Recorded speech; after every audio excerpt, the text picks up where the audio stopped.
Time traveller असा विषय ज्याबद्दल रोज एक थेअरी वाचायची ठरवली आणि वर्षभर वाचली तरी एकही थेअरी रिपीट होणार नाही. उलट नवे नवे किस्से ऐकायला आणि वाचायला मिळतील. पण आईन्स्टाईन कसा टाइम ट्रॅव्हलर होता इथपासून भारताच्या स्वातंत्र्य लढ्यात टाइम ट्रॅव्हलर आले होते. सिम्पसन कार्टून लिहिणाऱ्यानं टाइम ट्रॅव्हलिंग केलं होतं. 2256 सालातले टाइम ट्रॅव्हलर्स सायंटिस्ट सध्या आपल्यासोबत जगतायत. एक नाही, हजार किस्से. आता एखाद्या गोष्टीवर एवढ्या थेअरीज असताना आपल्या पुराणात त्याबद्दल उल्लेख नसणं अशक्य असतं. टाइम ट्रॅव्हलरची पुराणातली थेअरी एका नावाशी जोडली गेली, कागभूषुंडी. आणि या थेअरीमधूनच पुढे येते कागभूषुंडीची गोष्ट. हिमालयात काकभूषुंडी ताल नावाचं एक तळ आहे. इथं बर्फ पडला की भारतात थंडी पडायला सुरुवात झाली असं मानलं जातं. आयताकृती असणाऱ्या तळ्यातल्या पाण्याचा रंग काहीसा हिरवा आहे. इथं लोक नुसती फिरायला येत नाहीत तर दर्शनालाही येतात. कारण असं म्हणलं जातं याच जागेवर कागभूषुंडीनं गरुडाला रामायण सांगितलं होतं. कागभूषुंडी म्हणजे माणसाचा चेहरा आणि कावळ्याचं शरीर असलेलं रामचरित मानस मधलं एक पात्र, ज्याची ओळख फक्त कलियुगातला सगळ्यात ज्येष्ठ प्राणी म्हणून नाही तर 11 वेळा रामायण आणि 16 वेळा महाभारत बघणारा टाइम ट्रॅव्हलर म्हणूनही आहे. काय आहे कागभूषुंडीची गोष्ट पाहूयात या व्हिडिओमधून. कागभूषुंडीचा उल्लेख सापडतो संत तुलसीदास यांनी लिहिलेल्या रामचरित मानसमध्ये आणि इतर अनेक कथांमध्येही. रामचरित मानसमधल्या कथेनुसार कागभूषुंडी हा एक साधा व्यक्ती होता. तेव्हाच्या वर्णव्यवस्थेनुसार तो शूद्र जातीचा होता. प्रचंड बुद्धिमान असणारा कागभूषुंडी शंकराची आराधना करायचा. शंकरावर त्याची प्रचंड भक्ती होती. शिव हीच जगातली सर्वोच्च देवता आहे असा त्याचा समज होता. त्यात कागभूषुंडीचे जे गुरु होते ते वैष्णव पंथातले होते. ते विष्णूची आराधना करायचे. असाच सल्ला त्यांनी आपला शिष्य काकभूषुंडीलाही दिला. पण काकभूषुंडी मात्र त्यांच्यावर चिडला. विष्णूची आराधना करायला नकार देत त्यांना आपल्या गुरूंचा तिरस्कार करायला सुरुवात केली. सोबतच तो विष्णूचाही तिरस्कार करायला लागला. मग ही गोष्ट जेव्हा शंकराला समजली तेव्हा त्यांनी आपला भक्त असूनही विष्णूचा तिरस्कार करणाऱ्या कागभूषुंडीला शाप दिला. तू पुढचे 1000 जन्म साप म्हणून जन्माला येशील. कागभूषुंडीनं गयावया करत शाप मागे घेण्याची मागणी शंकराकडे केली.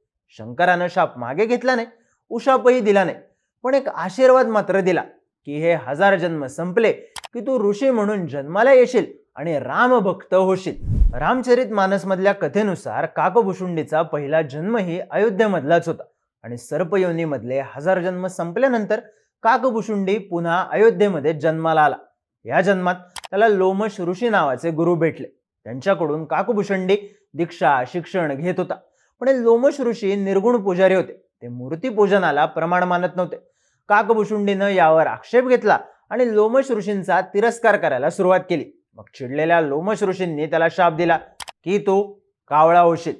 मग या शापामुळं काकभूषुंडीला माणसाचा चेहरा पण कावळ्याचे शरीर असं रूप मिळालं. त्यामुळेच काकभूषुंडी हे नावही मिळालं असाही उल्लेख असल्याचं सांगण्यात येतं. असं म्हणतात की हे सगळं रामाचा जन्म व्हायच्या आधी घडलं होतं. त्यामुळे जेव्हा रामाचा जन्म झाला तेव्हा काकभूषुंडीनं कावळ्याच्या रूपात रामाचा जन्म पाहिला. रामाला मोठं होताना पाहिलं. एकदा रामानं समोर दिसणाऱ्या कावळ्याला पकडायचा प्रयत्न केला.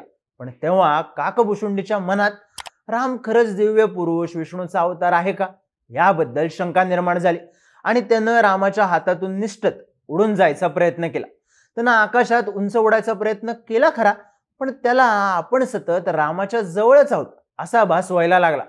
जेव्हा त्यानं नीट डोळे उघडून आजूबाजूला पाहिलं तेव्हा आपण हसत असणाऱ्या रामाच्या जवळच आहोत हे त्याला समजलं आणि रामाच्या मुखात त्यानं ब्रह्मांड पाहिलं. तेव्हापासून काकभूषुंडी रामभक्त झाला. रामाच्या आयुष्यात घडणाऱ्या सगळ्या घटना त्यानं अनुभवल्या.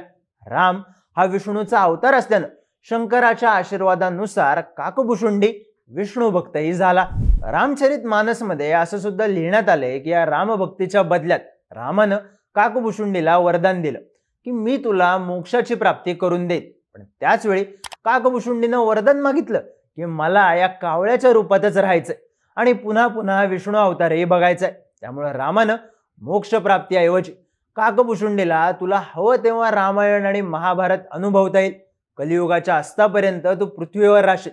तुला भूतकाळ आणि भविष्यकाळ दोन्ही बघता येतील असं वरदान दिलं. साहजिकच काकभूषुंडी अमर झाला. पण त्याचं हे अमरत्व सप्तचिरंजीवींमध्ये गणलं जात नाही. कारण अमरत्वाचं वरदान असलेले सप्तचिरंजीव हे कुठल्या ना कुठल्या कारणासाठी पृथ्वीवर आहेत असं सांगण्यात येतं. त्या उलट काकभुशुंडी मात्र फक्त विष्णूवरची भक्ती आणि विष्णू अवताराला पाहण्याचा मोह यामुळे पृथ्वीवर आहे. पण या हवं तेव्हा विष्णू अवतार बघता येईल या वरदानाचा वापर काकभुशुंडीनं कसा केला, तर कथेनुसार काकभुशुंडीनं 11 वेळा रामायण आणि 16 वेळा महाभारत पाहिलं. प्रत्येक वेळी यातल्या घटना वेगळ्या होत्या. रामायण आणि महाभारताचा शेवट वेगवेगळा होत गेला. रामायण आणि महाभारत दोन्हीमध्ये जसा हनुमानाचा उल्लेख सापडतो तसाच काकभुशुंडीचाही. काकभुशुंडीनं इतक्या वेळा रामायण आणि महाभारत पाहिल्यामुळं त्यातही प्रत्येक वेळी वेगवेगळ्या घटना घडल्यानं मल्टिवर्स आणि टाइम ट्रॅव्हलिंगची संकल्पना इथनंच आली असं सांगितलं जातं. म्हणूनच टाइम ट्रॅव्हलरचा विषय निघाला की हमखास रामचरित मानसमधलं एक पात्र पुढे येतं, काकभुशुंडी. काकभुशुंडीबद्दल आणखी एक गोष्ट सांगितली जाते. जेव्हा शंकर पार्वतीला रामायणाची कथा सांगत होते तेव्हा एका कावळ्यानं ती कथा ऐकली.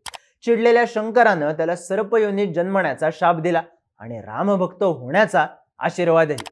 त्यामुळे कावळ्याच्या जन्मात काकभुशुंडी पृथ्वीवर आला तेव्हा त्यानं रामकथा सांगायला सुरुवात केली. राम आणि रावणसेनेचं युद्ध सुरू होतं तेव्हा मेघनाथानं सोडलेल्या नागपाशात राम अडकला. तेव्हा गरुडानं रामाला नागपाशातून मुक्त केलं. पण जर नागपाशात अडकत असेल तर राम विष्णूचा अवतार कसा, अशी शंका गरुडाच्या मनात आली. शंकरानं त्याला काकभुशुंडीला भेटण्याचा सल्ला दिला. तेव्हा काकभुशुंडीनं गरुडाला रामकथा ऐकवली. रामायणाचा शेवटही सांगितला जो त्यानं आधीच पाहिला होता, अगदी वाल्मिकी ऋषींनी रामायण लिहायच्या आधीच. म्हणूनच काकभुशुंडीला टाइम ट्रॅव्हलर म्हणलं गेलं. आणि ज्या ठिकाणी काकभुशुंडीनं गरुडाला रामकथा सांगितली त्या हिमालयातल्या ठिकाणाला काकभुशुंडी ताल, जिथं आपल्याला जाता येतं. निसर्गाचं रौद्र आणि शांत रूप एकाच वेळी अनुभवता येतं आणि कानावर पडते. या भागात कधीच कावळे दिसत नसले तरी कावळ्याची पिसं मात्र बघायला मिळतात. ही गूढ वाढवणारी आख्यायिकाही